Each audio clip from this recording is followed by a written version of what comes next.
The truth is never sure to preach again to a dying man as a dying man. Stand for truth as never sure to live tomorrow. All for him, all for him. Serve the Lord is never sure to serve again. To a mighty God as a feeble man. Love the Lord is never sure what comes tomorrow. Live for him, live for him. Now is the time to hear his voice and heed the call amidst the noise. Take hold the flame that lights the way and bring glory to his name.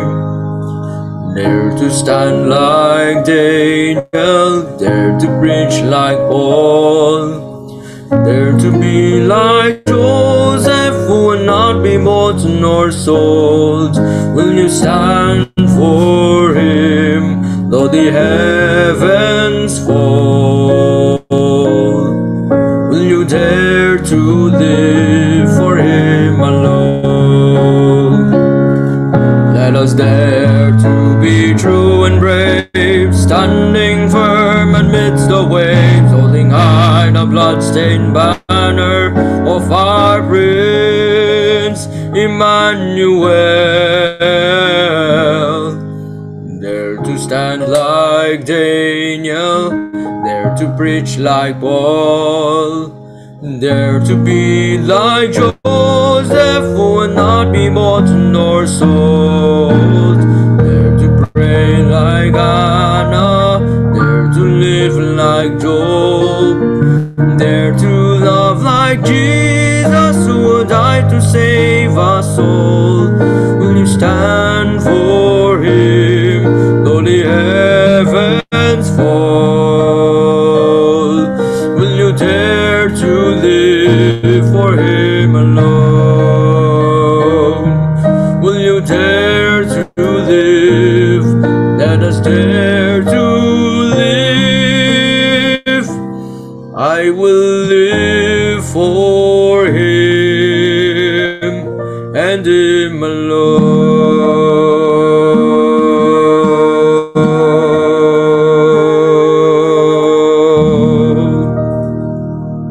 Thank you, Brother Ervin, sa iyong magandang pagkaawit at sa mensahe ng awit.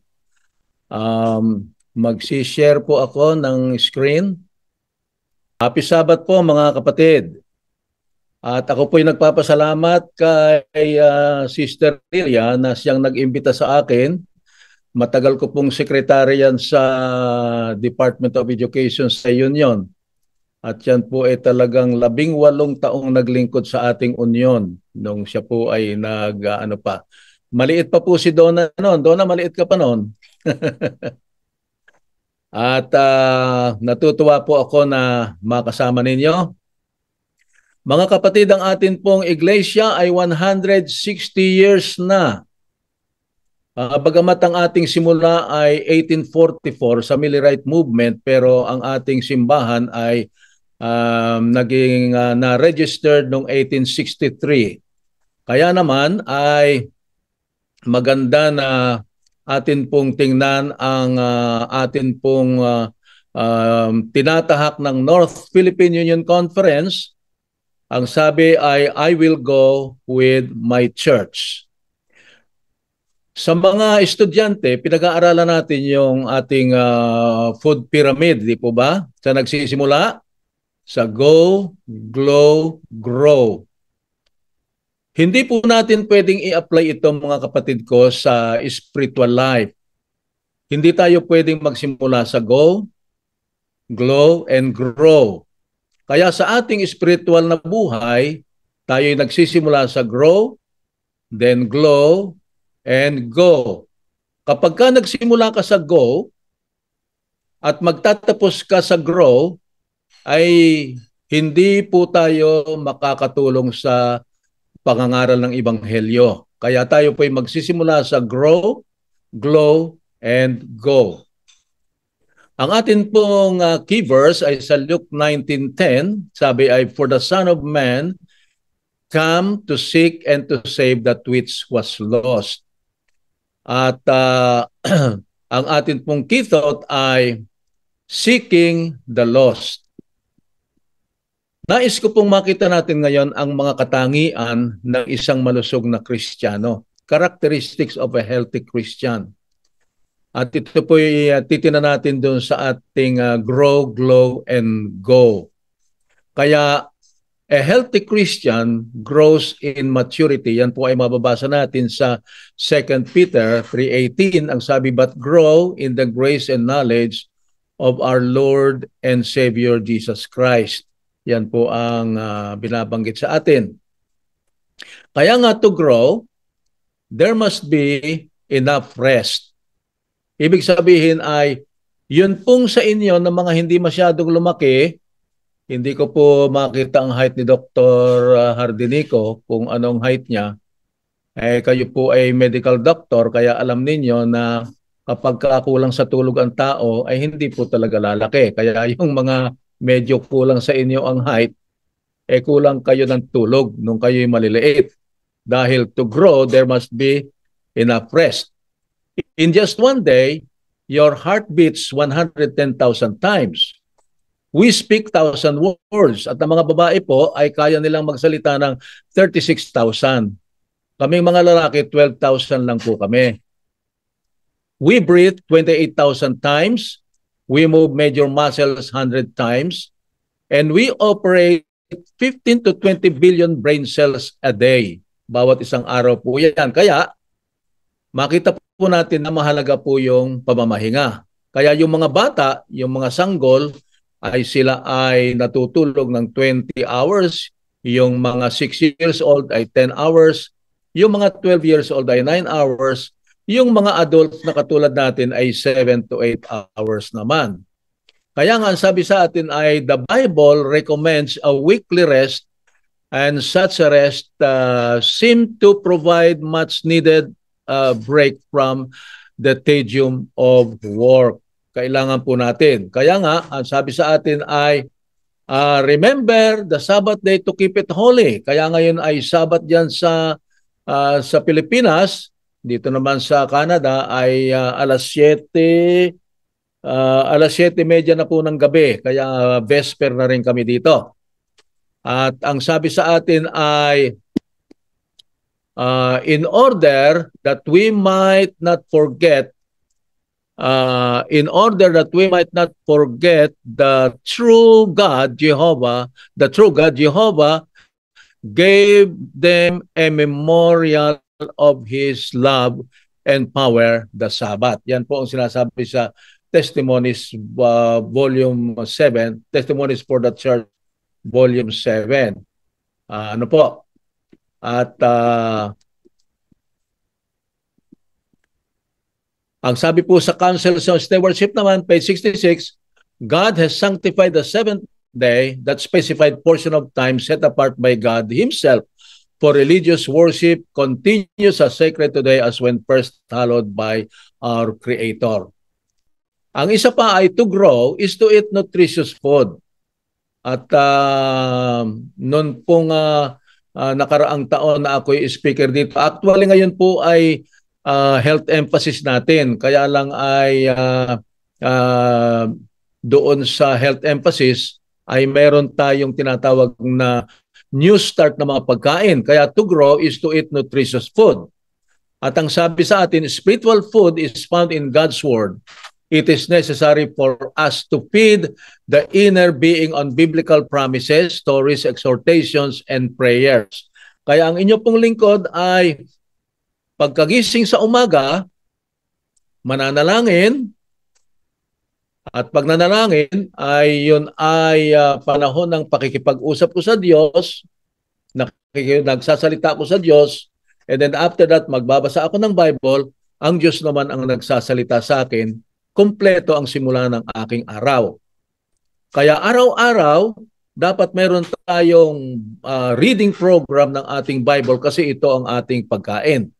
Ang sabi sa Great Controversy, page 593, the people of God are directed to the scriptures as their safeguard against the influence of false teachers and the delusive power of spirits of darkness. Satan employs every possible device to prevent men from obtaining a knowledge of the Bible, for its plain utterances reveal his deceptions. At ang sabi po sa Great Controversy, none but those who have fortified the mind with the truths of the Bible will stand through the last great conflict. Kaya napakahalaga po nito na tayo pala inihahanda ng Diyos sa dakilang araw na yon sa pamamagitan ng ating pagbabasa ng Biblia. Number 2, a healthy Christian glows in influence. Matthew 5:14-16. So alam natin kung paano mag-grow, and then after that we have to glow. Kaya nga sa Matthew 5, sabi sa atin, you are the light of the world. A city on a hill cannot be hidden, neither do people light a lamp and put it under a bowl. Instead, they put it on its stand, and it gives light to everyone in the house. In the same way, let your light shine before men, that they may see your good deeds and praise your Father in heaven. No, ako po ay nasa Southern Metro Manila 2 District. Yung isang kapatid natin doon, nung hindi pa siya Adventist, wala po siyang kabating kapitbahay. Yung bakod niya hindi masuotan ng sisiw. Hindi niya kabati mga kapitbahay niya. Tuwing araw ng Sabado, pagkakain ng tanghalian, may dalawang lalaking bumabagtas sa kanyang gate at pumapasok doon sa kapitbahay. Kaya isang Sabado sabi niya, kakain ako ng maaga, babantayan ko itong dalawang ito at titingnan natin. Kaya maaga siyang kumain, hindi na siya natulog ng makapananghali, binantayan niya yung dalawang lalaki at nandyan na nga yung dalawang lalaki, lumabas siya ng kanyang tarangkahan at sabi niya, hep, hep, hep, saan kayo pupunta? Diyan po sa kapitbahay niyo. Anong ginagawa niyo dyan? Nagba-Bible study po. Ano yung Bible study? Nag-aaral po ng tungkol sa Biblia. Ganun ha? Bago kayo mag-Bible study dyan sa kapitbahay ko, dito muna kayo sa akin. Nagsimulang mag-Bible study yung dalawang kapatid natin.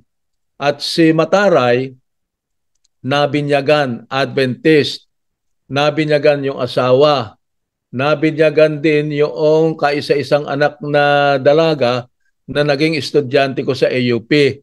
At ngayon, yung kapatid natin, hindi na siya Mataray. Siya ngayon ay Sabbath School Superintendent nung umalis ako dun sa distritong yon. Kaya nga, to glow is to have complete exercise of faith. Yung pananampalataya natin ay may kinalaman diyan sa pag-glow natin o sa pagliliwanag natin. Kaya meron ditong isang larawan ng isang barko. Meron kasi mag-asawang missionaries na nung sila matanda na, ay nagkaroon sila ng permanent return sa Amerika at sila ay ang kanilang bahay ay malapit sa dagat at meron dong isang matandang pier na hindi na ito ginagamit actually. Tuwing umaga itong mag-asawa naglalakad, nag-exercise. Nung umagang yon, merong isang bata na nakatayo doon sa pier, sa matandang pier na merong maleta sa tabi. Nilapitan nila, sabi nila, Totoy, anong ginagawa mo dyan? Naghihintay po ako ng barko. Wala nang dumadaong na barko dito. Anumang pilit ng mag-asawa, hindi talaga matinag ang sabi ng bata na may darating na barko. Kaya inalisan na nila yung bata. Pagbalik nila, tuwan-tuwa yung barko. Yung bata, tuwan-tuwa. At ang sabi ng bata, nung sila'y malapit na, sabi niya, I know that a ship is coming because the captain is my father. Yun pala hindi talaga matitinag kasi alam niya na darating ang barko dahil ang kapitan ay ang kanyang ama. To glow is to have transformed life. Para tayo magluningning, dapat nababago ang ating buhay. Hindi na katulad nung dati. Kasi kaya nga sabi ni Apostol Pablo sa Roma 6, "For we know that our old self was crucified with him so that the body of sin might be done away with, that we no longer be slaves to sin because anyone who has died has been freed from sin." So yung dating buhay nating makasalanan ay iba na. Iba na. Nagiging maluningning na ang ating buhay sa ating kapaligiran. Kaya nga ang sabi ni Ellen G. White sa Counsels on Diets and Foods, "The plan of beginning outside and trying to work inward has always failed and will always fail. God's plan with you is to begin at the very seat of all difficulties, the heart. And then from out of the heart will issue the principles of righteousness. The reformation will be outward as well as inward." Kaya nga ang panalangin ni Haring David, "Create in me a pure heart, O God, and renew a steadfast spirit within me. Then I will teach transgressors your ways, and sinners will turn back to you." So ano po ang kinakailangan?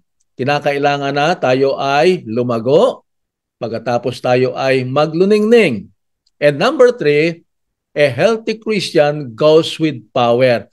Yung palang malusog na Kristiyano ay humahayo ng may kapangyarihan. Ang sabi sa James 5, "My brothers, if one of you should wander from the truth and someone should bring him back, remember this: whoever turns a sinner from the error of his way will save him from death and cover over a multitude of sins." Kaya nga, to go is to work in unity.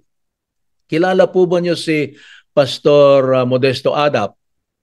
May ikinwento siya sa akin na nung magpapasko, mga ilang buwan na bago magpasko, yung kanyang ate nagdala ng manok na babae sa kanila.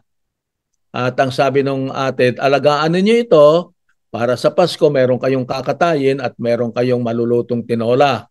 Napamahal sa kanila yung manok. Nung Pasko, hindi nila nakatay. At hindi nakatay yung manok na babae ng itlog, at nung mangitlog ay nangitlog ng ilan, ng mapisa, ay isang lalaki at lahat ay babae. Aba, ano kat itong tandang ay napakasama ng ugali. Pag walang ginagawa ay habol dito, tuka dito, sabong sa mga kapatid. Pero may napansin si Pastor Adap, bakit kapag hinahagisan niya ng palay o ng anumang pagkain, magbungguan na ang ulo, ay hindi nag-aaway itong mga manok. Hindi nag-aaway. Ganyan din sa ating iglesia, mga kapatid. Kapag wala tayong ginagawa, makikita nyo dyan na maraming nangyayaring hindi maganda. Pero kapag ang iglesia ay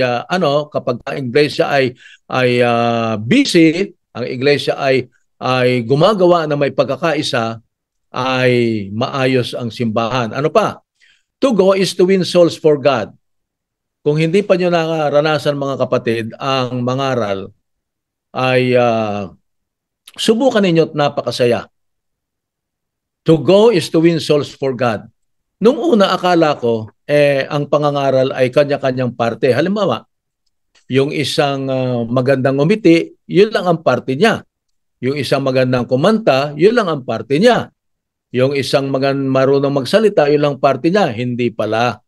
Dahil, mga kapatid ko, darating ang panahon na kinakailangan nating mag-grow. Malaman natin ang katotohanan sa Biblia.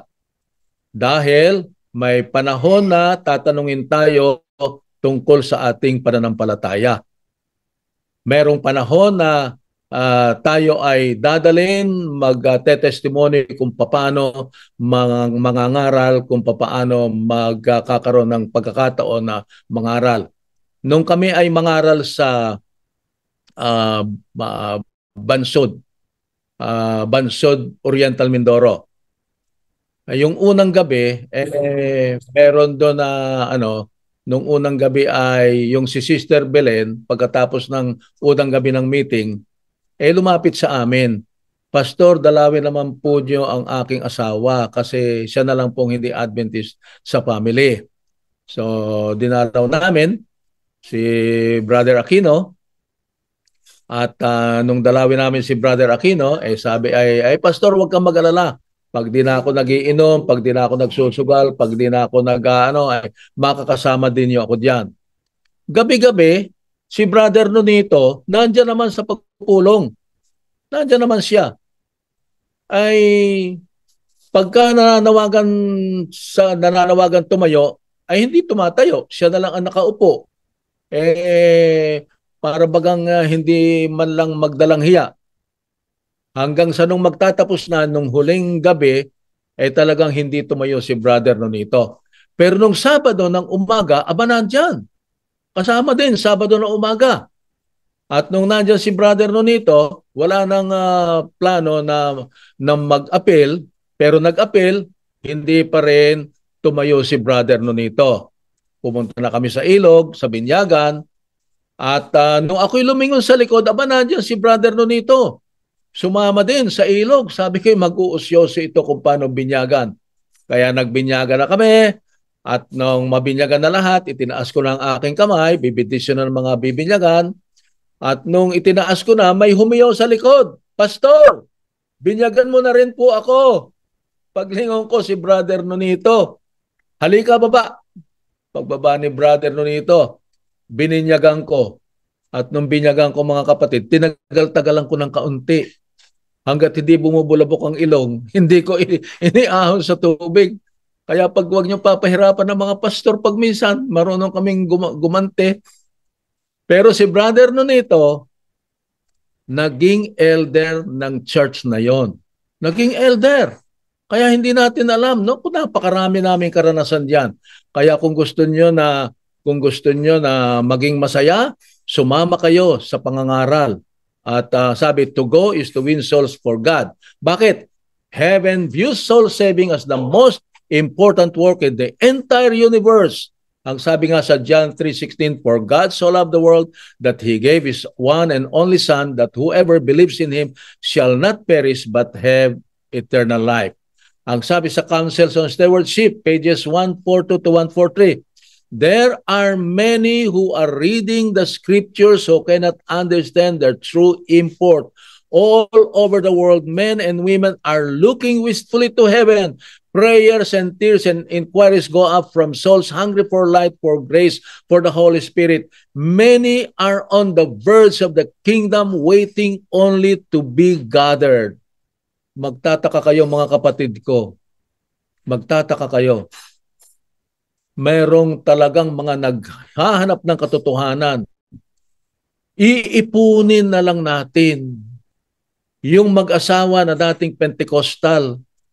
Nag-fasting buong Friday, hindi kumain, Sabado, para ipakita lang ng Diyos sa kanila kung ano ang tunay na relihiyon. Binigyan sila ng pangitain. Itong ating iglesia ang tunay. Kaya tinanggap nila at nabinyagan, mag-asawa, na napakagandang kumanta pa noong hour of worship. Ang sabi sa Councils on Stewardship, God could have reached His object in saving sinners without our aid. But in order for us to develop a character like Christ, we must share His work. Magtatapos ako sa isang kwento. Ito ay, nakikita nyo dyan, ay si Brother Pedro sa Trinidad, Tobago. Kwento ito nung dating Ministerial Secretary ng General Conference. Si Pedro ay naaralan natin at tinanggap ang katotohanan na binyagan, at nung mabinyagan, nag-aral ng patuloy at nagsimulang mangaral doon sa kanyang village. Bahay-bahay nangangaral siya. Dumating ang panahon, nakapagtayo ng Seventh-day Adventist Church doon sa village nila. At nung magkaroon ng church, nagpatuloy pa rin mangaral si Pedro. Pero isang araw habang siya ay naglilibot, nakakita siya ng mga pula-pula sa kanyang katawan. May ketong siya. Alam nyo, nung kami ay nasa Tawi-Tawi, tumira kami sa maraming may ketongin doon sa Tawi-Tawi. At siya'y umiyak, sabi niya, Lord, ako'y naglilingkod sa iyo, binigyan mo pa ako ng ketong. Malungkot siyang umuwi. Iyak ang kanyang asawa, iyak ang kanyang mga anak dahil may panahon na siya dadalhin sa leper colony. At nung siya dadalhin nga doon sa leper colony, ang sabi niya, o baka kaya ka ako binigyan ng Panginoon ng ketong ay para ako ay mangaral doon sa leper colony. Nawala yung kanyang lungkot. At dumating nga siya sa leper colony, siya ay nangaral doon. At dumating ang panahon na maraming nabinyagan doon sa leper colony. Merong isang iglesia din doon na naitayo sa pamamagitan ni Pedro. Isang araw tinawag si Pedro ng director ng leper colony at ang sabi sa kanya ay, Pedro, nakita namin na naging mabisa ang mga gamot sa iyo, ikaw ay magaling na, pwede ka nang umuwi sa iyong village, sa iyong pamilya. Tuwan-tuwa si Pedro. Iyak naman ang iyak yung mga kapatid natin doon. Pero sabi ni Pedro ay siya ay pauwi na, kaya umuwi siya.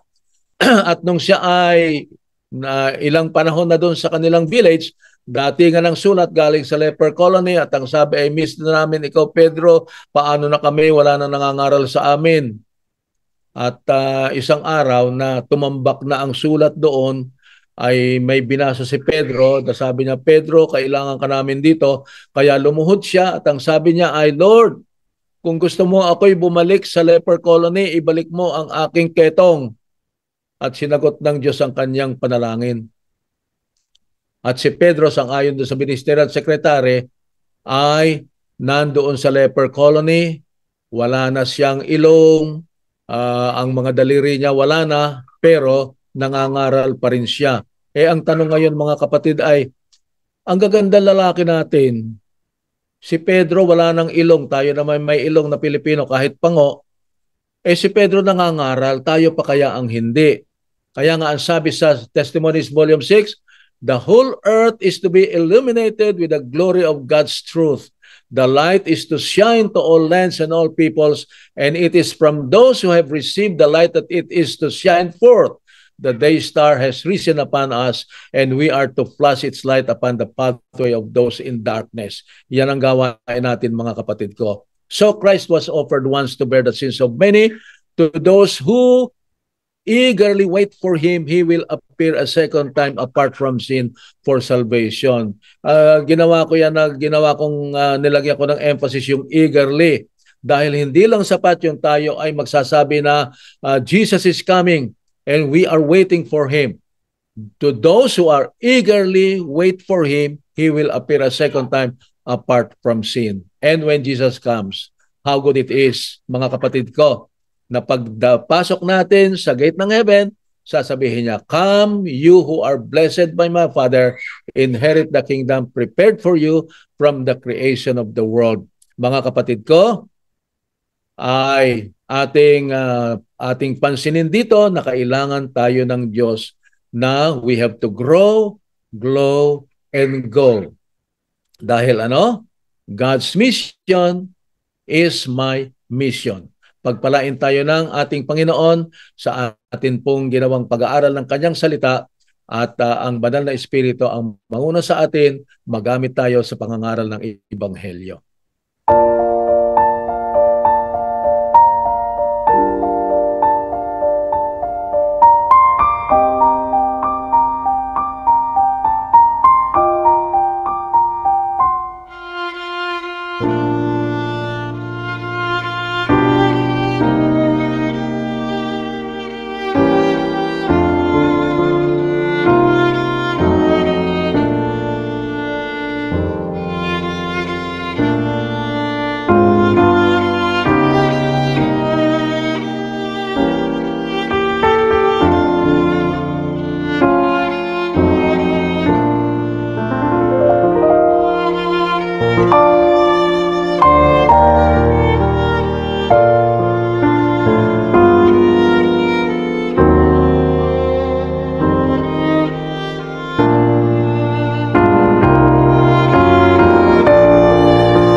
Tayo po'y manalangin. Mapagmahal po naming Ama, mapagpala po naming Diyos. Salamat po sa pakikisama ng banal na Espiritu. Tulungan po kami lalo't higit sa panahong ito na lumago sa iyong biyaya, maglunigning ang aming buhay upang makita ng aming mga kapitbahay, mga kasamahan sa gawain, at higit sa lahat, kung kami po ay lumago na at naglulunigning ang buhay, gamitin kami upang ipangaral ang Ebanghelyo. At ngayon, mga minamahal ng mga kapatid, ang bendisyon ng Diyos Ama, Diyos Anak at Diyos Espiritu Santo ang sumain yung lahat ngayon at magpakailanman. Amen.